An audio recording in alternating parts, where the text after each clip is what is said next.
Yeah, we've been putting a lot of effort into the high rainfall zone as part of the current project, so the last 3 or 4 years, and particularly focusing on the key crops like beans and peas.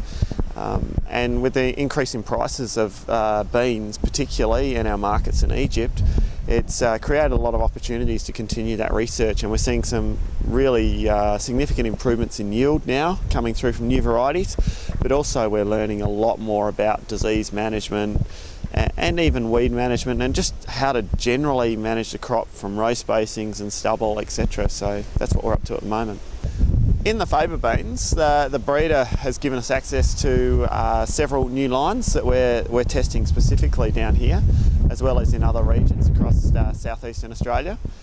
And there are a couple of new lines there now that last year had yields 30% or more above conventional varieties like Farah and Nura. Now those particular 2 lines, they'll be released in 2015, so that's when they'll be available to growers. So you'll certainly hear a lot more about them next year. In field peas, again, there's been several new varieties being released, and something that's really exciting for the industry, particularly in terms of weed management and creating different options, is the forage type field peas, which we continue to learn a lot more about.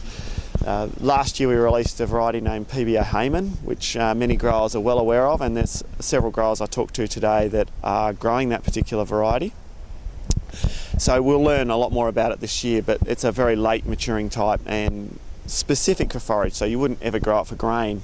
And then exciting, this year we've got a new variety named PBA Coogee, which is being released, which potentially can be used for grain or forage. It won't be able to be used for both in the 1 year, but growers will be able to make a decision as the season progresses. So if the season, you get weeds out of control, or the season shuts off, we get frosted, you can potentially turn the crop into a forage crop rather than taking it through to grain, so it's got reasonable grain yields. On top of that, we've got new varieties with improvements in grain yield as well.